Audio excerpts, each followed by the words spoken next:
Hola, muy buenas, ¿qué tal estáis? Mi nombre es Gonzalo Alonso y desde Coruña os doy la bienvenida a un nuevo reportaje de Gamotor Spain.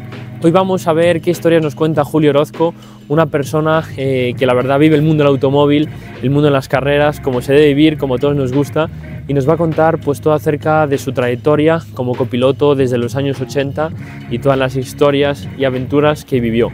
Así que nada, comenzamos el reportaje.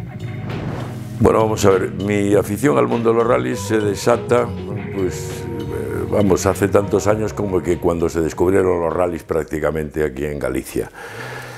Yo era un gran admirador de Carlos Arrojo, piloto legendario, que fue pues mi gran mentor y con el que tuve la suerte de disfrutar en el asiento de la derecha como copiloto de él durante muchos años. Carlos me llevaba 8 años y en mi adolescencia yo recuerdo que él tenía el concesionario Vespa al lado de mi casa y para mí ya era un atractivo tremendo, antes de marcharme para clase, el ver entrar a Carlos en el taller con su Vespa. Venía de forma paralela a la puerta de entrada y al llegar a la misma puerta daba un golpe de freno trasero y la giraba 90 grados en seco. Para mí aquello era un desafío a la física, algo sublime. A posteriori, el que era mi ídolo, Carlos, se fue forjando una amistad. Yo ya con unos 20 años y surge la idea me prueba en su momento como copiloto. Mi experiencia era muy limitada. Y bueno, aquello fue tan satisfactorio como que me ofreció el correr con él. Y para mí, pues, aquello era un auténtico sueño. Lo que, bueno, podría aspirar cualquier chaval aficionado en aquel entonces a correr con un tipo de la talla de Carlos Arrojo. Mi debut con él fue en un rally que tuvo mucha trayectoria aquí, que era la Vuelta a Santa Cruz. Un rally atípico, no tiene nada que ver con los actuales. Antes los rallies pues tenía la misma prioridad lo que era los tramos de regularidad como los tramos de velocidad. Y curiosamente, bueno, salimos a aquel rally, la primera etapa era de noche, yo me veo sentado allí y cuando me dan el carnet de ruta, lo primero que aparece pues es un tramo de regularidad a poca distancia de salida. Me puse tan nervioso que me olvidé hasta de sumar. Pero bueno, al final todo se tranquilizó, salió aquello muy bien. No recuerdo el resultado de la clasificación de aquel rally, pero todo fue tan satisfactorio como que esto dio lugar a una continuidad de muchos años al lado de Carlos, del cual pues tristemente se fue muy pronto, ya murió en el año 2000. Y para mí, pues ya digo, todo lo aprendí sobre él, mis inicios fueron con él y sobre todo hay una cosa que para mí tuvo una preponderancia absoluta, y es que Carlos buscaba siempre la dignidad y la utilidad del copiloto, que en aquel entonces pues la labor del copiloto era mucho más precaria que lo que es actualmente. ¿Cómo era aquel coche, el 600 Abarth? El primer coche con el que corrí yo con Carlos era un SEAT de fabricación nacional, un 600, que no era Abarth, lo había preparado él en su totalidad. Y bueno, pues claro, de cara a la gente que te venía con coches Abarth, con italianos y esto, pues no era un coche competitivo, pero bueno, aquí en Galicia sí hacías resultados. Después Carlos decidió comprarle el coche, tenía muy buena relación con Manel Juncosa, era muy amigo nuestro, y decidió comprarle el coche que había sido de Félix Serra, un 850 TC. Este coche tuvo poco recorrido aquel motor, porque Carlos, que tenía una constancia en la mejora de la mecánica, él era un gran mecánico y un gran diagnosticador. Entonces fue cuando surgió la idea de aquel 850 instalarle un motor 1430 subido a 1600. En teoría parecía una locura, pero bueno, fue pionero en aquello, que al final pues tuvo sus resultados, porque todavía el coche aún anda por ahí.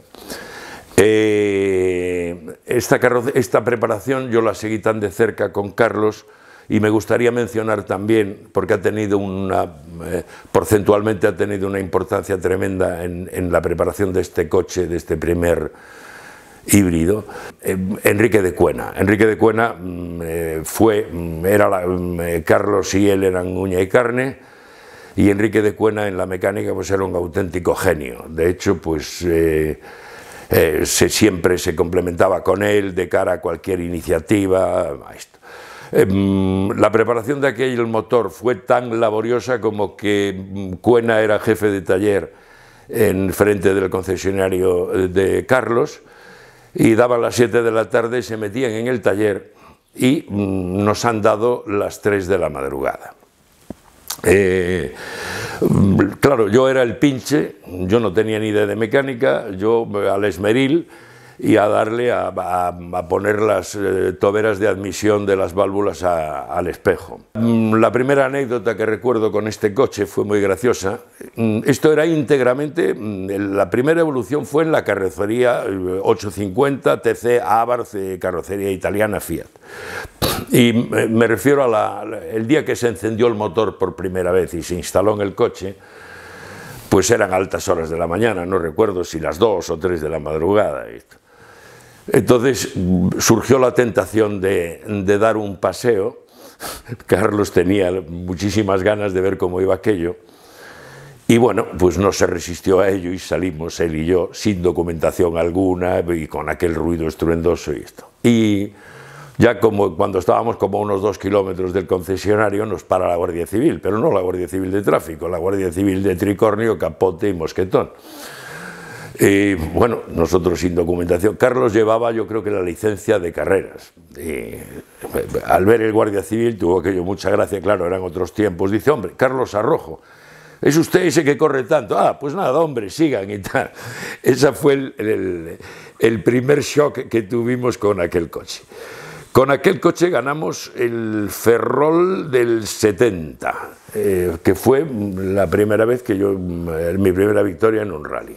Y duró también poco, porque en una subida al Barreiro, Carlos tuvo una salida carretera, aquel chasis estaba tocado, y hizo el motor, lo que era todo el equipamiento motor, y esto lo pasó a una fabricación nacional, con el cual debutamos en el 72 en el Ferrol, también ganándolo, lo que fue el tercer rally de Ferrol con este coche. ¿Cómo surgió el montarte en un Porsche 911R, ¿no? Un coche espectacular, de las cuales hay muy pocas unidades? La oferta de copilotos era bastante limitada, porque ya digo, la gente, mi intención siempre fue el dignificar la labor, el que la gente no tuviera ese concepto de que el copiloto era el amigo que sentabas allí para la derecha para sentir sensaciones. Humberto era de nuestro grupo, muy amigo, y me brindó esa oportunidad. El hecho de sentarme en aquel entonces, pues fíjate tú, con 20 y muy pocos años en un Porsche 911R, y perdurar durante una serie de rallies, pues para mí pues fue un aliciente tremendo. Aquel Porsche tuvo después un mal final, que era el que recuerdan hasta los aficionados, no solo los más viejos del lugar, sino todos los aficionados, que ardió por un accidente que había tenido Rafa Cid con él en el primer rally cuando lo estrenaba, cuando se lo había vendido Humberto. Vigo yo creo que Vigo es el pionero en la época de Pestana, de Augusto Fadrique, de Cerviño. Yo creo que diferencia. En aquel entonces la precariedad en cuanto a lo que era la organización en los dos lados se notaba. Yo recuerdo trifulcas en los rallies con las discusiones con los tiempos, que era algo tremendo. Pero claro, antes no había célula, entonces pues eso todo era a golpe de gatillo. Diferencia entre uno y otro, únicamente los tramos. Yo creo que Coruña, y te lo dice un coruñés, pues no sé debido a qué, pues no tiene tramos con el atractivo que podía tener pues un San Antoniño, Camos, no sé, en Orense tenías tramos a pocos kilómetros de la ciudad, a principios de los 80, en los 70 que diga, pues tenías Vilardas 3, Castadón Cortiñas, que era Pereiro de Aguiar, lo tenías al lado de la ciudad. Diferencias entre uno y otro, pues ya digo, únicamente la precariedad que teníamos para las organizaciones, porque yo también estaba metido en el ajo con la Escudería La Coruña. Yo en las pruebas de montaña que organizaba habitualmente la Escudería La Coruña, pues me dedicaba a hacer las verificaciones o algún tema relativo a la organización. En 1984 comenzaste a copilotar a Carlos Piñeiro en un Porsche 911. Bueno, en realidad fue en el 83. Mi hermano era el copiloto habitual, ellos estaban haciendo el Campeonato de España y en el Rally de Orense, que era en el mes de junio me parece, pues no sé qué problema tenía mi hermano, que no podía, creo que llegaría con los minutos contados antes del rally. Entonces pues nos fuimos a entrenar a Orense una semana antes. Y a medida que iban pasando los días, pues las satisfacciones tanto por parte de Carlos Piñeiro como por la mía se fueron encontrando hasta tal punto, licencia in extremis y a correr. Pues fíjate, fue llegar y besar el santo, porque ganamos aquel Rally de Orense. Recuerdo que estaba Genito con el turbo, estaba Beni y estaba Peitos, después estaba Serviá. Pues al final salimos victoriosos y Carlos también tenía un poco la espinita clavada del año 82 en que Peitos le había ganado. ¿Te ayudó mucho tu hermano a la hora de notas y demás, cuando una vez pasas a trabajar tú con Piñeiro? No, pues yo tengo más trayectoria. No, mi hermano, que es un buen copiloto, pero no para nada. Yo ya tenía... Es que las notas que hacía Carlos Piñeiro, que son las que yo siempre he hecho con quien he corrido, tanto con Arrojo como con Humberto, y esto, nosotros nunca hemos hablado de números, siempre es la característica de la curva, es un tipo de nota que se fue evolucionando poco a poco y que, bueno, que tenía, ya te digo, fue sentarme con Carlos y la sintonía era absoluta en el primer tramo que tomamos notas. Por eso para mí no fue shock en absoluto. Es la diferencia entre unos rallies y otros. Aquí siempre hubo rallies de muy buena tradición, o sea, el ir a correr a Orense era un auténtico placer. Vigo, que fueron las Rías Bajas, pues era un rally que tenía un atractivo tremendo, con una fecha fantástica que era en agosto. Yo recuerdo un Rías Bajas, yo no sé si fue el 71, con 100 no sé cuántos participantes, en aquel entonces era impensable. Orense y Rías Bajas, quizá pues los dos rallies más atractivos de Galicia. Lugo vino después, San Froilán, ya es otra etapa posterior. Coruña pues también tiene una tradición ya de la época de Pepe Larrea, pero vamos, sobre todo la diferencia entre, evidentemente el concepto de rally, de campeonato de España de la década de los 80 era estándar. Empezabas a correr a las 4 de la tarde y eso era igual en Galicia que fuera. Empezabas a correr a las 4 de la tarde, la primera etapa, acababas como a las 10 de la noche y a las 12 iniciabas la segunda etapa y acababas de madrugada. Ese era, excepto pues en lo que era el RACE que tenían otras connotaciones diferentes, pero el logotipo de rally en ese entonces era tal cual. Empezabas la etapa de la tarde, había una etapa de noche, acababas de madrugada y había una etapa todo el domingo por la mañana. Yo recuerdo que aquello fue, además es un rally que ganamos nosotros y lo teníamos decidido ya en la última etapa. Te podías haber dormido en los tramos, pero vamos, aquello fue un auténtico maratón. Fue una experiencia que no se repitió porque era extremadamente largo. ¿Cómo definirías a Carlos Piñeiro? Bueno, claro, para mí siempre es una opinión muy subjetiva. Hubo una persona de Orense, me dijo, amigo mío, y además tan vinculado al automovilismo como que que es Chiqui Gutiérrez, me dijo en su momento que le parecía que Carlos era el mejor piloto de Galicia sobre Porsche 911. Yo no me pronuncio de forma tan categórica, pero sí Carlos tenía un problema, y el problema es que le mediatizaba mucho el ambiente. El medio ambiente le mediatizaba tremendamente. Entonces, era una persona, en cuanto empezaba el rally hasta que terminaba, pues su comportamiento era complicado. Era una persona muy metido en su salsa, muy difícil, y curiosamente, pues fíjate, yo todos los años que he corrido con él jamás hemos tenido una discusión y siempre nos hemos entendido a la perfección, lo cual considero que fue un auténtico éxito. Aparte que éramos muy amigos, o sea, Carlos y yo éramos amigos del día a día, de comer, cenar y vernos pues con muchísima frecuencia. Para mí pues la pérdida de Carlos pues fue francamente un paso muy duro de superar. Se le sigue echando de menos. ¿Qué nos puedes comentar del final tan trágico, ¿no?, del Porsche? ¿Qué pasó? Yo, que viví en primera persona el robo de aquel coche, Carlos decide vender el coche. Ya se vislumbraba el tema de que lo pone en un anuncio, y un buen día pues le llama a alguien, contacta con él y quedan un viernes que vendrían con un camión para cargar el Porsche y que le traerían un cheque bancario. Carlos hace las pesquisas en el banco. Nada, si es un cheque bancario no te preocupes, eso es dinero. El hecho es que vienen con el camión, le dan el susodicho cheque bancario, desaparecen. Carlos se va al banco con el cheque y vuelve a insistirle al director de la sucursal, creo que era el BBV, sí, el BBV, el cual le dice: oye, como si te quieres llevar el dinero, esto es un cheque bancario, esto es dinero. El caso es que el lunes por la mañana Carlos se despierta y a primera hora ya tiene una llamada del banco que le dicen que se presente allí de inmediato. Se va al banco y el tema era que era de una chequera robada en una sucursal de Cartagena.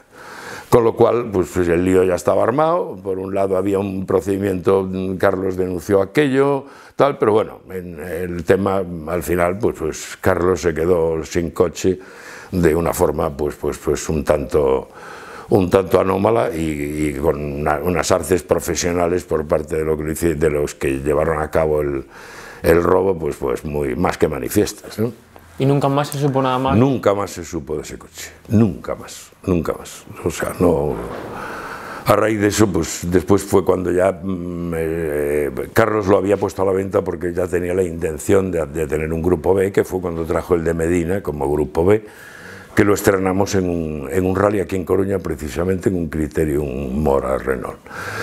Pero ya digo, el Porsche, para mí, el de los 3 Porsches con los que he corrido con Carlos, el más eficaz sin duda y el mejor de todos, el de la temporada 84, el que fue de Vil Oliveras, un auténtico cañón de coche. El siguiente coche fue un Opel Ascona 400. El Opel Ascona, Mariano Lacasa, se lo compra a Aviación, y a posteriori Carlos decide comprarlo. Con aquel coche hicimos, yo no sé si fueron 3 o 4 rallies nada más, media temporada. Y bueno, ganamos creo que un Lacón, y ganamos en Galicia, habíamos ganado 2 o 3 rallies. Y a Carlos le surge la idea y la oportunidad. Meicom había dejado de ser equipo oficial Opel, de Opel España, y pone a la venta las carrocerías. Entonces llega a un acuerdo con Juan Petisco y nos vamos a Madrid, Carlos y yo, armados de remolque, a Meicom por la susodicha carrocería. Aquello fue muy gracioso, porque cuando llegamos allí pues había centenares de ruedas de neumáticos con un tramo de uso nada más. Y a Petisco se le ocurrió la feliz idea de decirnos: oye, llevar las que queráis. Claro, Carlos y yo nos miramos y aquello fue un auténtico, vamos, desvalijamos todas las... porque tuvimos que poner hasta unas traviesas en cada uno de los terminales, de los esquinales del remolque, y a modo de donuts metidas. El coche dentro no cabía un alfiler. Yo, afortunadamente, en el trayecto hasta Coruña no nos encontramos a la Guardia Civil, si no nos hubieran enchiquerado, porque aquello, vamos, en mi vida se aprovechó un espacio tanto como aquel remolque. Lo bueno es que solucionamos las montas de toda la temporada en aquel año 87. Aquel coche, pues los resultados eran buenos a nivel Galicia, pero cuando tenías que correr contra Lamberti o contra Medardo Pérez, que con su Lancia 037, o Lamberti con su Opel, con su Mata 400 pata negra, pues poco tenías que hacer, porque el coche, el motor que procedía de la Ascona, era ya un tanto vetusto, aunque era un Conrero, pero ya estaba un tanto trillado, ¿no? En el año 88, después, tuvimos el patrocinio de Katisar con el mismo coche. Fue un año en el que no pudimos participar en todas las pruebas del campeonato gallego. En el 87 lo ganamos, en el 88 no. Y bueno, aquel coche pues iba muy bien, entramos con curvas de apoyos. Lo malo era cuando tenías que pararlo en un codo y meter primera. Era un coche mucho menos eléctrico que lo que era el Porsche. En 1989 os pasasteis a la marca Ford. Carlos decide comprar el coche de Adriano Barbosa, era campeón de Portugal de circuitos, y un buen día me llama que nos esperaban en Braga para negociar la compra del coche. Bueno, a Carlos me recoge, recuerdo que en aquel entonces trabajaba en la caja, y la cosa tenía tal prisa que allá me voy de corbata, y después te aclararé por qué cuento esto, de traje y corbata a Braga con Carlos a negociar la compra del coche. La compra, pues aquello, estuvimos horas y horas en el Automóvil Club de Braga, con aquel tira y afloja. Nos empezaron pidiendo 6 millones de escudos por el coche, y al final acabamos cerrando la operación en 3,5 millones. Pero vamos, eso a base de estar toda la tarde. Y ya cuando estaba entrando la noche, pues allá decidimos ir a ver el coche. Entonces Adriano Barbosa, como a mí me ve de corbata, pues debió de imaginarse, este debe ser el de la pasta, y allá me mete en la rampa de Falperra, me sienta en el coche, y claro, la rampa de Falperra, para el que la conozca, obviamente pues sabe de qué estoy hablando, con aquellos rasantes ciegos y aquellos apoyos de aquellas curvas rápidas. Me sube por allí, que ni te quiero ni contar, y bueno, la operación del coche ya estaba cerrada, pero bueno, la verdad es que se me hizo larga la rampa de Falperra al lado de Adriano. Aquel coche pues tuvo luces y sombras, que después venía de las manos de Fausto, era un Faustune. El coche corría mucho, lo malo es que aquel coche, el pararlo era complicado, o sea, un coche que al ser Grupo N, pues las posibilidades de freno en aquel coche eran muy limitadas para aquella potencia que desarrollaba.